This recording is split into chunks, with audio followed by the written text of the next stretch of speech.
sabe todos os seus planos para o futuro? Agora vai! EAD URI.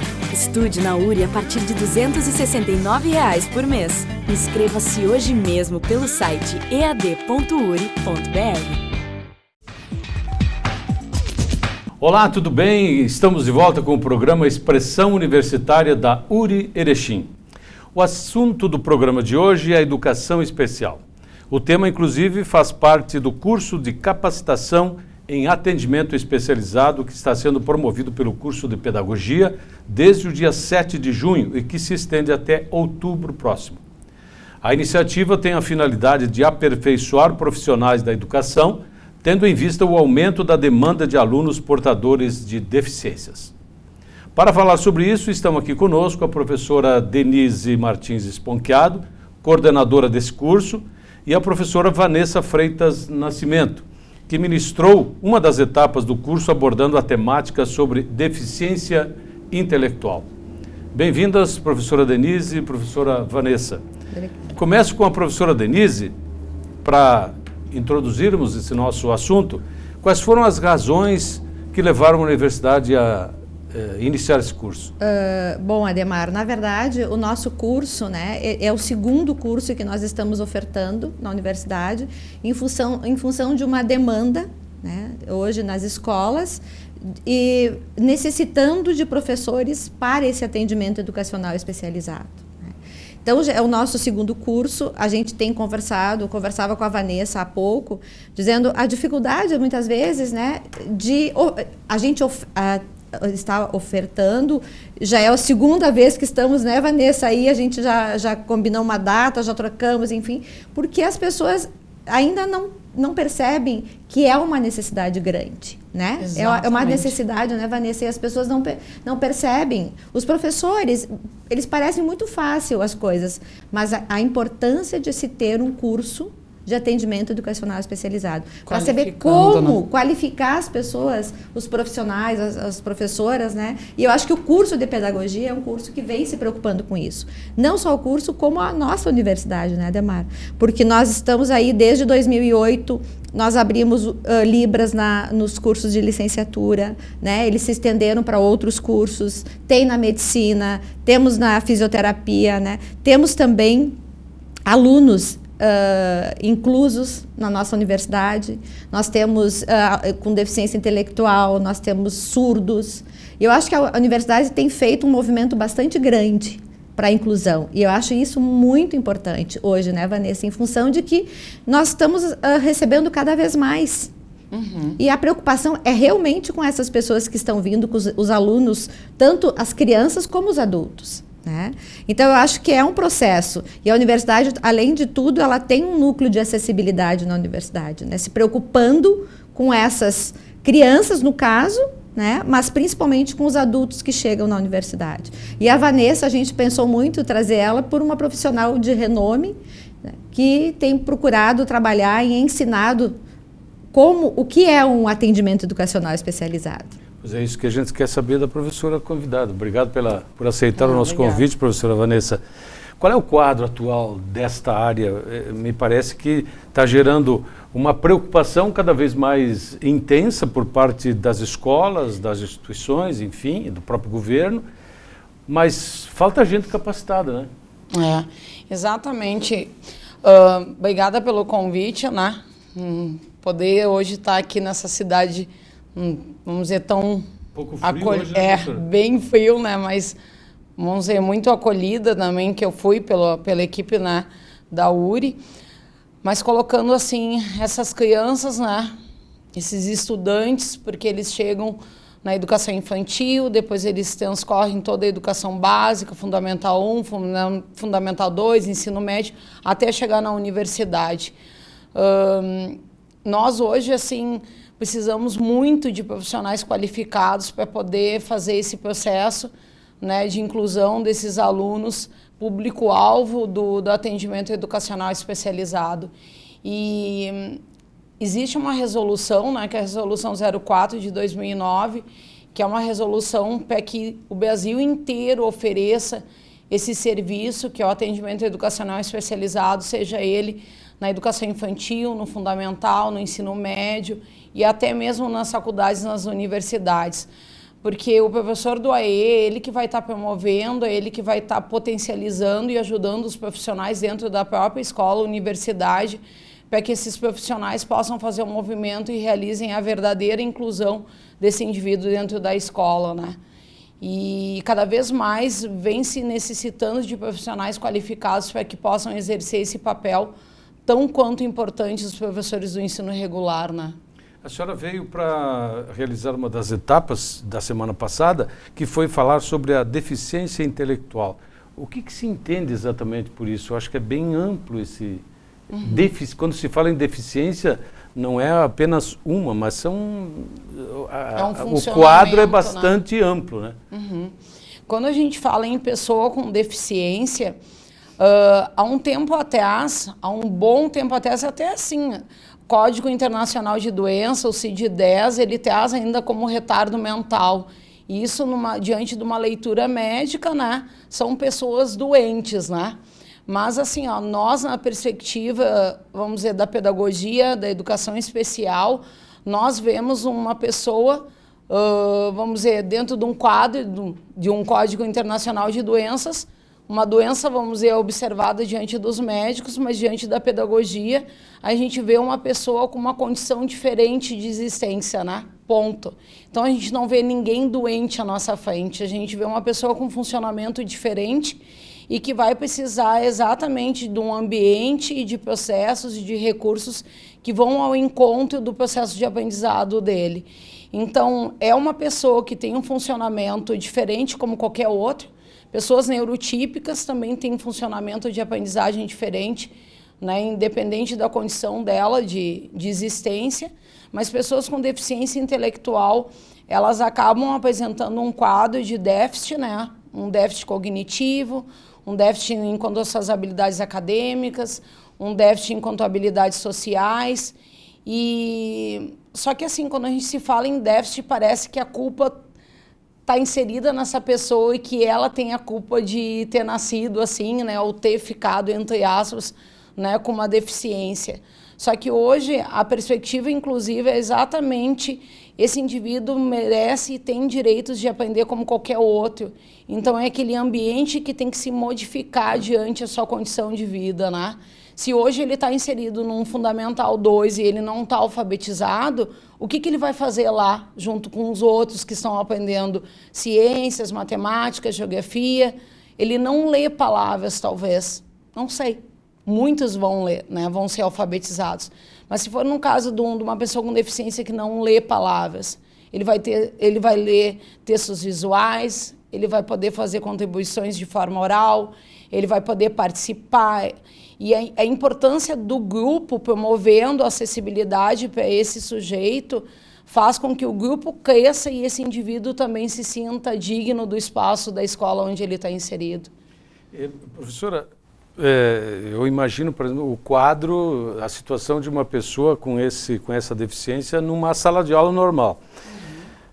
Como isso pode ser até a nível de conselho para as pessoas, para os jovens, para os adultos, como aceitar, como lidar, nem aceitar, como lidar com esse tipo de situação, os colegas lidarem e principalmente como o professor deve lidar, tendo que trabalhar, tendo que atuar com quadros totalmente distintos dentro de sala de aula, né? Exatamente. Isso são desafios que hoje a gente vem enfrentando, mas assim, ó, o que eu acabo colocando, toda vez que a gente pensa numa pessoa com deficiência dentro do ensino regular, né, talvez alguns profissionais, alguns professores tragam algum tipo de estranheza, né, ficam às vezes um pouco apreensivos, como eu vou saber lidar com essa pessoa? E uma grande preocupação dos professores é pensar como é que eu vou adaptar um currículo, como é que eu vou organizar uma aula para esse estudante se eu nunca aprendi a lidar com pessoas assim dentro do ensino regular. Então, sempre nas aulas que eu ministro, nas formações, eu coloco a importância de pensar esse indivíduo dentro de um currículo E o que é um currículo? O currículo não é só o plano de estudos, uma listagem de conteúdos. O currículo é a escola inteira. O currículo é desde aquele indivíduo quando chegar na calçada, e se aquele cordão da calçada não tiver rebaixado, e aquela pessoa com deficiência física não conseguir ter acesso ao interior da escola, ele não vai ter acesso àquela lista de conteúdos que tem ali.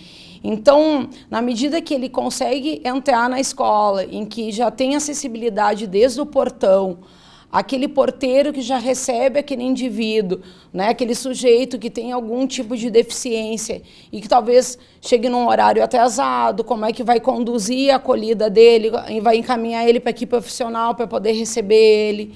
E dentro da própria escola, não se pensar só em conteúdo, se pensar em habilidades que possam ser adequadas para todo mundo, que possam ser flexibilizadas para todo mundo. Porque quando se diz assim, como é que eu vou fazer um professor entender aquele indivíduo com deficiência para trabalhar ali? E eu coloco sempre que nós precisamos entender não só a pessoa com deficiência, mas nós precisamos entender todos que estão dentro daquela sala de aula. Aquele currículo não tem que ser adaptado para uma pessoa, ele tem que ser adaptado para todos que estão dentro da sala de aula. É uma aprendizagem por via universal. A metodologia, as estratégias da sala de aula, o processo de inclusão da aula tem que pensar em todos, não só no indivíduo com deficiência. Ele vai ser uma pessoa que vai precisar de recursos diferenciados, de estratégias diferenciadas, mas não tem como fazer um processo único, sozinho, dentro de uma turma de 30. A aula vai ter que ser numa perspectiva inclusiva, senão a inclusão não vai acontecer. Pelo que estou vendo, professora, a responsabilidade é de todos, né? Não é só do professor, todos. Não é só do diretor, da coordenadora, porque para lidar com esse tipo de situação, nós precisamos todos nós estar envolvidos. Mas isso já pode ser observado, por exemplo, na nossa universidade, principalmente, eu noto isso, com relação a Libras. Até um tempo atrás a gente ficava assim, achava meio estranho, mas hoje já é uma realidade perfeitamente assim. Até porque nós temos, né, alunos inclusos que são deficientes, que são, na verdade, surdos, que estão fazendo a universidade, cursando, no caso, né, desculpa. E professores, inclusive, né?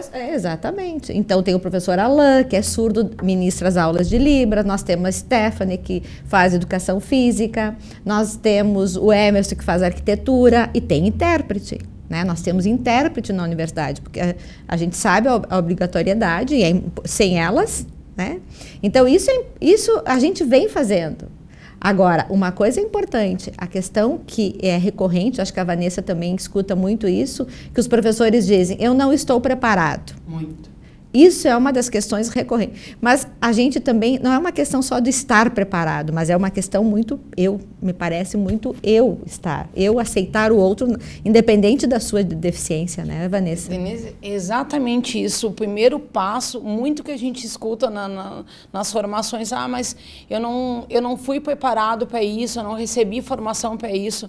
Mas o primeiro movimento é querer aquele indivíduo, é aceitar aquele indivíduo. E depois a gente vai buscar qualificação, a gente vai se fortalecer enquanto grupo, junto com uma equipe pedagógica, mas querer dar certo com aquele indivíduo é o primeiro pontapé. Se fala muito atualmente em respeito e aceitabilidade desse tipo de pessoas. Mas eu noto também, porque a gente vê todos os dias em sala de aula, nos alunos, especialmente da escola, a integração é perfeita entre os alunos.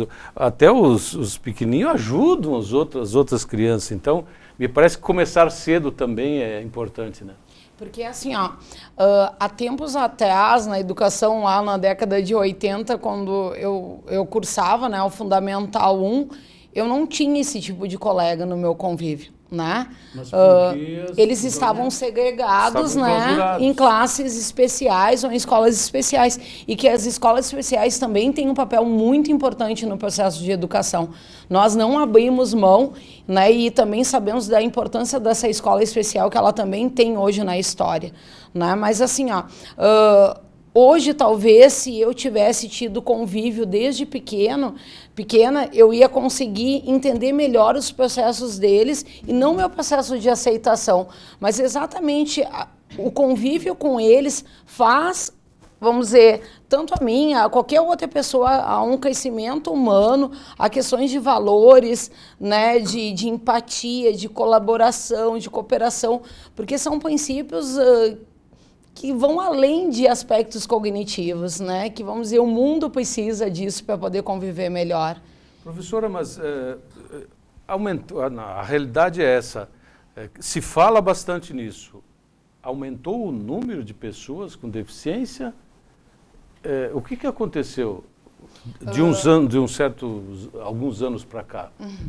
O que eu venho percebendo, assim, né, vamos dizer, de 10, 12 anos para cá, antes desses, vamos dizer, na década passada, esses alunos, eles estavam em classes especiais, eles estavam em escolas especiais, né? E depois, vamos dizer, meados de 10, 12 anos, a gente tem, né, a política educacional da educação na perspectiva inclusiva.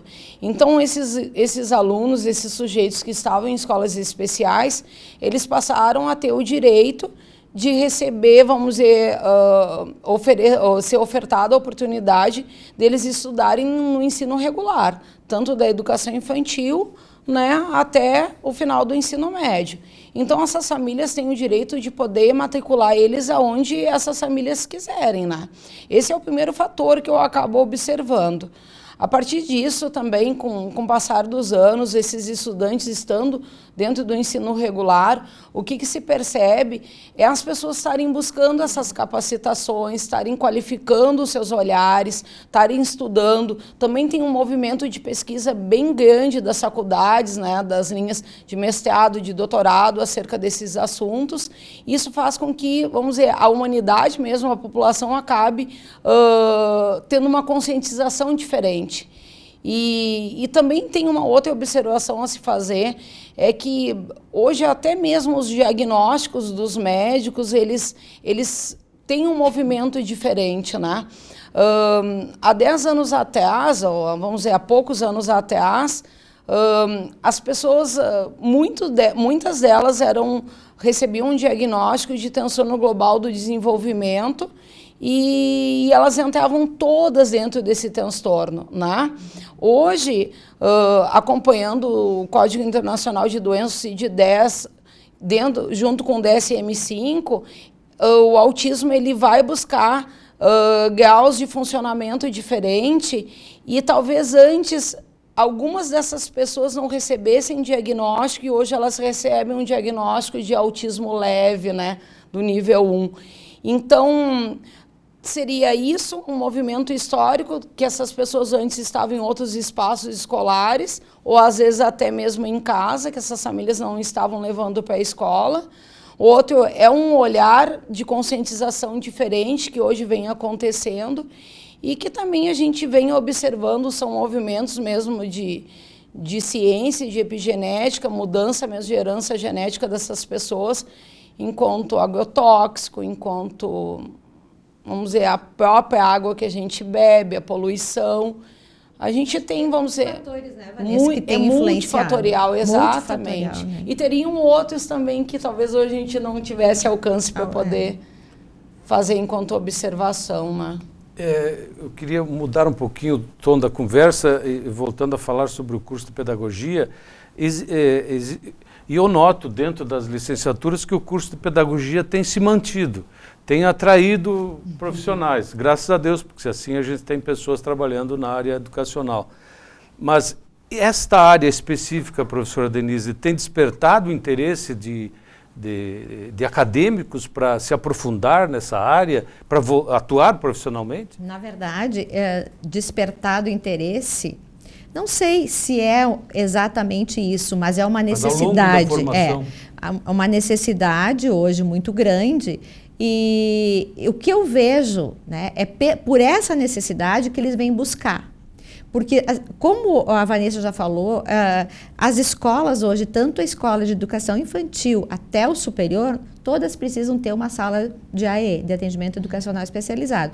Para isso, você tem que ter um curso de atendimento educacional especializado, tem que ter essa formação para atuar. É uma habilitação. E você precisa. Que nós, no curso de pedagogia, dentro do nosso currículo, nós temos disciplinas que são inclusivas, no caso. A gente trabalha com educação inclusiva, a gente trabalha com Libras. Então, a gente tem no nosso currículo, né? Mas é muito pouco. Você precisa ter esse curso específico para esse atendimento. Então, a busca, nós estamos contentes, né? Porque agora conseguimos que o curso que formasse uma turma. Nós estamos com 18 alunas, isso é um grande ganho, porque quem está lá vai aprender muito, com todos os professores que estão, a gente escolheu muito bem, né? Por isso trouxemos a Vanessa aqui, escolhemos todos os professores, têm a sua capacitação, cada um vai trabalhar dentro da sua área, e isso é muito importante para todas as alunas que vão fazer o curso. Todas vão sair de lá preparadas para um atendimento. E eu acho que uma coisa que a Vanessa disse, enquanto nós vínhamos para cá, que tem muito AE, que é o fake, né, Vanessa? Eu acho que eu quero que tu fale um pouquinho sobre isso. É que assim, ó, como eu no início da conversa eu acabei comentando, né, que tem uma resolução, né, a resolução 04 de 2009, ela é o carro-chefe, ela tem as diretrizes a serem cumpridas. E se o professor do AE faz uma capacitação, né, como a URI vem promovendo, ou faz também uma especialização, e um desses professores ou a equipe docente acaba tendo a mesma linha mestre, conduzindo as aulas, pensando nessa resolução, eu tenho certeza que esse profissional vai chegar habilitado e capacitado. Porque não adianta ter uma habilitação e não ter uma capacitação para poder exercer seu papel na escola. E o seu papel na escola, ele não é de reforço escolar, né? Ele não é de ficar fazendo atividades, né? Como eu disse, que algumas escolas a gente chega, tem um varalzinho de atividades lá, atividades iguais para todo mundo, né? Mas tem muitas escolas fazendo o atendimento educacional especializado como deve ser feito a partir da resolução 04. Professora, baseado na sua experiência, nos seus estudos, nas suas pesquisas, a realidade não está para brincadeira. Então, quais são os maiores desafios nessa área no momento? O que precisa acontecer ainda? O que eu percebo, assim, ó, andando assim, em várias cidades, né, próximo de Porto Alegre, fora de Porto Alegre, desde escolas públicas à rede privada, o primeiro grande movimento que se torna um desafio ainda é a aceitação desse sujeito, né, vamos dizer, na escola. Só que isso eu também coloco que tem que ter um processo de sensibilização dessas pessoas que estão ao seu entorno. Desde uma equipe que trabalha numa área administrativa, uma equipe que trabalha num refeitório, uma equipe que trabalha na manutenção da escola, uma equipe pedagógica. A gente sempre promove situações de reflexão e de debate, e eu coloco, né, de uma forma bem informal, que a gente sempre tenta conquistar essas pessoas pela via do coração, né, sensibilizando e colocando, e se fosse seu filho? E se fosse alguém da sua família? Né, como é que tu estaria recebendo, como é que tu promoveria alguma atividade, alguma proposta para ele? E quando isso às vezes não acaba acontecendo da forma mais adequada, aí a gente diz que vai pela via legal, porque esse sujeito, essa pessoa tem seus direitos, não só enquanto aspectos legais, mas assim, o seu direito de receber uma educação de qualidade. E não só uma educação de qualidade, ele tem direito de permanecer nessa escola, recebendo todas as adequações, as adaptações, né, pertinentes a ele. Então, assim, ó, no meu ponto de vista, eu acho que, né, Denise, o primeiro grande movimento é a aceitação desse indivíduo. E eu acho que depois disso tudo flui muito diferente e flui muito bem. E como é que fica o papel dos pais nesse quadro todo? Muito bom ter colocado sobre isso. Pensar em educação inclusiva é pensar num dos slides lá que eu passo na minha aula, que uma andorinha sozinha não faz verão, né? Se falar em educação inclusiva, é pensar em rede, né? Nós, enquanto escola, precisamos muito, mas muito da participação dessa família.